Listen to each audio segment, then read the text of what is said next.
E aí a grande pergunta que nós poderíamos fazer é: o que é agente público? E essa noção de agente público foi uma perspectiva bastante histórica. Porque, vejam, eu tinha todo um setor na Roma Antiga, por exemplo, que se diferenciava da parte privada.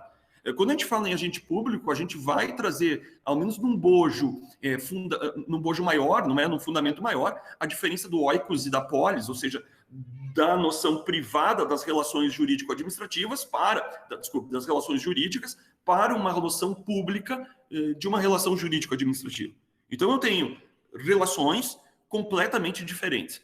E isso é muito explicado já na antiguidade, quando surge na Roma Antiga a noção de estatuto. O termo estatuto vem como uma legislação que protegia determinada categoria jurídica, notadamente na época as legiões romanas. Então eu tenho toda uma lógica de direito, de regime jurídico, de servidores, de funcionários, ainda na Roma Antiga. E aí, quando a gente utiliza a palavra estatuto, estatuto da criança e adolescente, estatuto do idoso, estatuto do torcedor, é sempre uma norma protetiva de determinada categoria jurídica. Então, eu tenho certeza de que essa noção vem desde daquela época. E o mais legal é que os doutrinadores, a maioria deles, entendem que não existia direito administrativo naquela época. Há essa dúvida, mas a maioria da doutrina, me filiou a ela, que o direito administrativo, como uma categoria autônoma, uma ciência autônoma, que se desgarra do direito civil, ele invariavelmente acaba efetivamente sendo um ramo autônomo a partir da lei de 28 de Pluviose. Desculpa meu francês macarrônico, assim, meu francês bagualeiro, assim, aqui do Rio Grande do Sul, não é? A lei de 28 do Pluviose, não é? E eu nem devo repetir, né, porque dói o ouvido para quem entende francês. Mas voltando, ou da Revolução Francesa. O direito administrativo ganha essa autonomia na Revolução Francesa como uma ciência que procurava estudar as relações jurídicas do Estado para com seus agentes e das relações jurídicas do Estado para com terceiros, notadamente poder de polícia. Então, eu tenho essa autonomia, e aí é marcante essa autonomia, no caso Agnes Blanco, julgado pelo Tribunal de Conflitos em 1873, mas eu volto para fazer uma nota de rodapé e contar sobre o caso Agnes Blanco, que ele vai ter 3 importâncias aqui na nossa vida. Ele vai ter uma importância por dar autonomia ao direito administrativo, ele vai ter uma importância por trazer a noção objetiva, material ou funcional de administração pública, e ele vai ter importância na responsabilidade civil objetiva da administração pública, porque se passou a utilizar a teoria do risco. Então, na minha opinião, julgado... Eu chego a tratar em 3 vezes no livro sobre o caso Agnes Blanco, que era menina que brincava na frente de uma empresa que beneficiava tabaco, era uma empresa pública, e o beneficiamento de fumo, ele era um serviço público. Um vagão, um automóvel, atropela a menina Agnes Blanco e ela perde as 2 pernas. Seu pai, Jean Blanco, em 1871, demanda na justiça civil, lembrando só que o direito francês tem 2 jurisdições, jurisdição dupla, né? Uma civil, que julga penal e direito privado, e a justiça administrativa, que julga eleitoral e fazenda pública. E ele entrou na justiça privada, por quê? Porque a pessoa jurídica era de direito privado. E aí chega na Corte de Cassação, segundo grau, diz o seguinte: não, isso aqui é serviço público, manda para a justiça comum. Aí o Conselho de Estado diz o seguinte: não, mas não é o serviço que demarca a administração pública, não é a atividade, é a pessoa. E aí a grande dúvida é a pessoa ou é a atividade que demarca a administração pública? E aí sobe para o Tribunal de Conflitos, há um empate entre os ministros e os ministros dos selos, que era o ministro da Economia na época. Ele dá o voto de divergência e diz o seguinte: vamos adotar a teoria, ou não vamos adotar a teoria da culpa do serviço ou falta do serviço, nós vamos adotar a teoria do risco, de von Bury e von Kries. E aí a gente vai, então, a partir disso, não tratar de dolo e culpa. Segundo, há um ramo específico do direito administrativo que demarca e estuda relações jurídicas administrativas. E é esse o fator que define a competência da justiça francesa. A competência da justiça do Conselho de Estado se dá não pela pessoa, mas pela atividade. E aí eu tenho uma mudança radical no direito administrativo mundial. E isso vai influenciar, e aí eu chego nos agentes públicos, na doutrina do Otto Meyer. Sim, você pensou que eu ia esquecer do Otto Meyer. Eu jamais esqueceria do Otto Meyer, o pai do direito administrativo alemão, que em 1871, que no final do século XIX, teve que explicar o inexplicável. O Kaiser alemão deu um golpe lá, e aí ele ficou num brete com a burguesia. Disse, burguesia, o que você quer? Não, olha, eu quero fazer minhas leis, eu tomei conta do parlamento e eu quero segurança jurídica. Então vamos fazer uma coisa, disse o Kaiser alemão.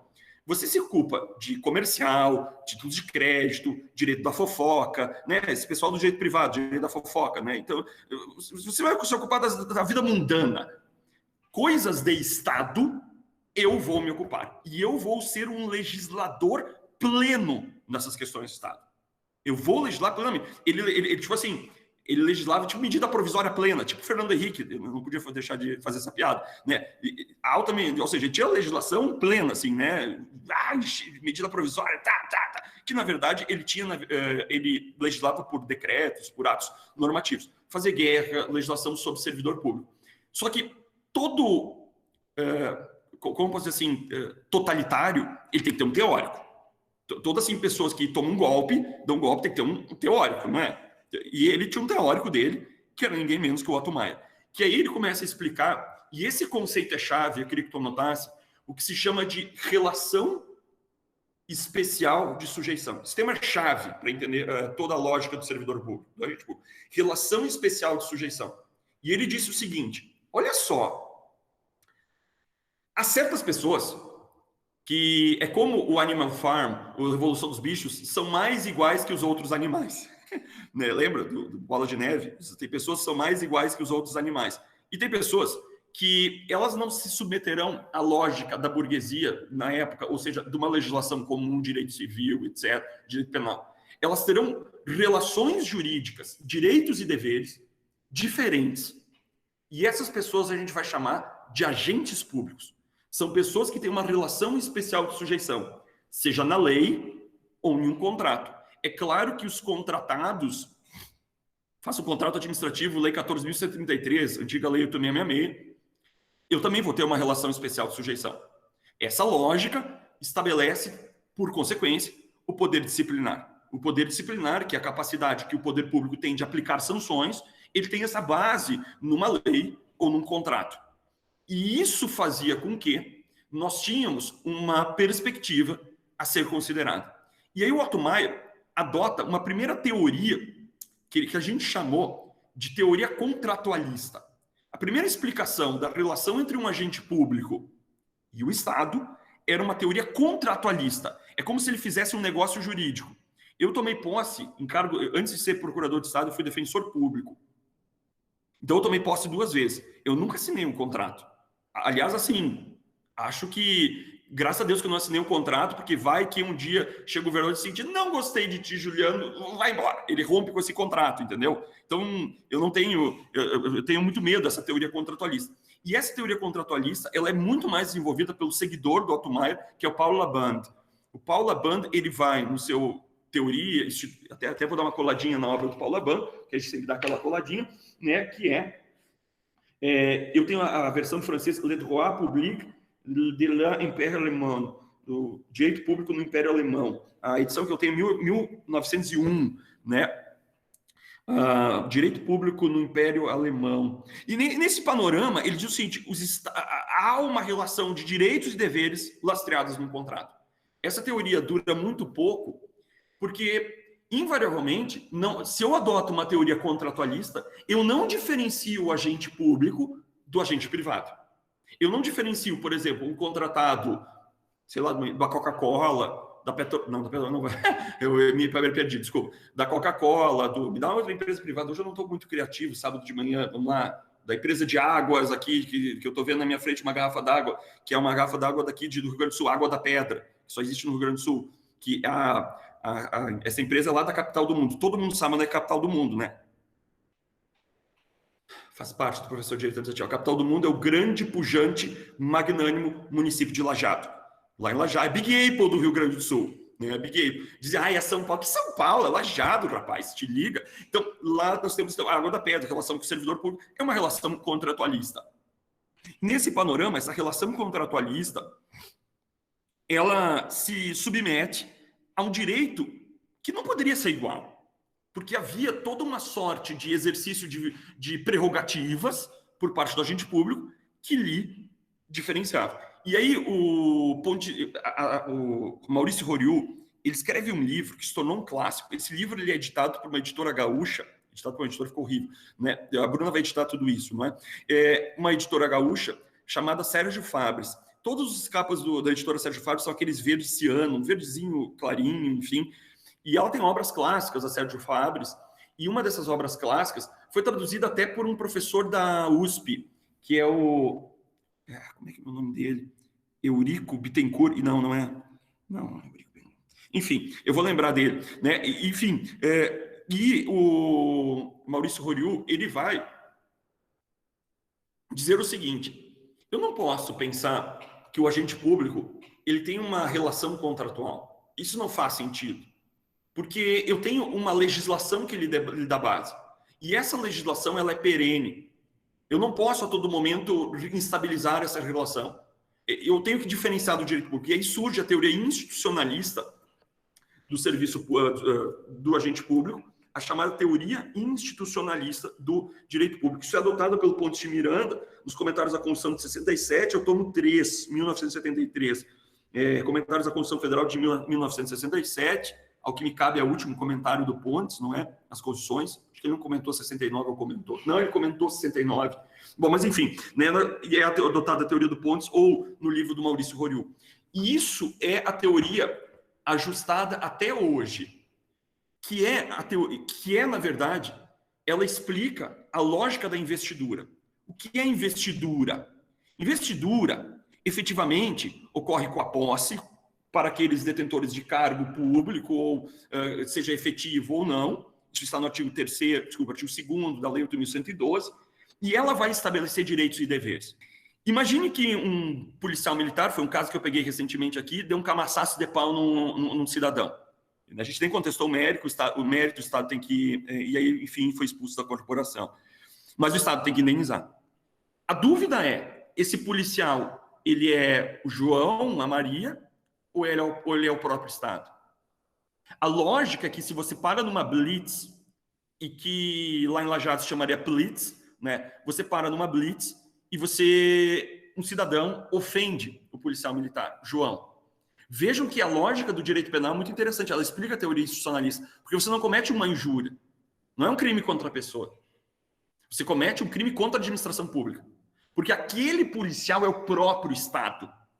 Então a teoria institucionalista, quando o servidor está no exercício de suas funções, ele é o próprio Estado. E sendo o próprio Estado, eu consigo explicar a lógica do artigo 37, parágrafo 6º, em que a responsabilidade não é do agente público, a responsabilidade é do próprio Estado. E por isso que só existe responsabilidade civil administrativa no exercício das funções públicas. Vamos dar um exemplo. Exemplo da prova da Defensoria Pública do Rio de Janeiro, que é um exemplo real. Um cidadão, o que o carioca faz quando tem alguém do Rio de Janeiro? Não tem. Não tem ninguém do Rio de Janeiro. Ao menos as pessoas que eu vejo aqui, enfim, bota no chat. Bota no chat se tem alguém do Rio. Né? Nesse caso, não tem ninguém. O que faz o carioca assim, tipo 5 da tarde? Vai tomar um shopping, coisa linda, né? Fazer um happy hour, né? E ele tá lá, sombrinha de raiz, com a esposa, chega um carioca malandro, né? E começa, tipo, melancia quente, louco para fazer um mal para alguém, né? Uma melancia quente. E aí ele começa a assediar a mulher do próximo. Esse carioca que estava com a esposa, ele era um policial civil, de folga, e com uma arma privada vai lá e atira no cidadão. Tem responsabilidade civil do Estado? Não. Ele não está no exercício da função pública, a arma era privada, e ele estava num contexto de um crime passional. Então percebem comigo que o exercício das funções públicas, coligada com uma irregular investidura, é que são os elementos chaves para configurar um agente público. E se eu não tenho essa soma desses dois elementos nucleares, eu não tenho responsabilidade civil do Estado. Somente, por exemplo, um magistrado, não sei se tem um magistrado aqui, o magistrado, ele está indo para o fórum, começar sua labuta diária, e de repente, não mais que de repente se envolve num acidente. Não tem responsabilidade civil do Estado. Por conta de que ele não estava no exercício de suas funções públicas. E aí sempre tem um cara, um trabalhista de plantão, mas as horas em itinere. Para, velho, isso não é direito de trabalho, hora em itinere. Não tem nada a ver. Ele estava numa função eminentemente privada, ok? Eu tenho, então, três teorias para explicar, e aí estou criando agora uma quarta. Então, eu tenho três teorias para explicar a relação do agente público para com o órgão ao qual ele pertence. Primeira teoria, a teoria contratualista, que também é chamada de teoria do mandato. Então, quando o cara toma posse, ele assinaria o mandato e ganharia uma procuração, né, um mandato, instrumentalizado numa procuração, para agir em nome do Estado. Isso não faz sentido, porque a todo momento o governador, que não gostou do parecer do procurador de Estado, né, revogaria esse mandato e você está na rua. Graças a Deus não é assim, né? E não defenda a teoria do mandato.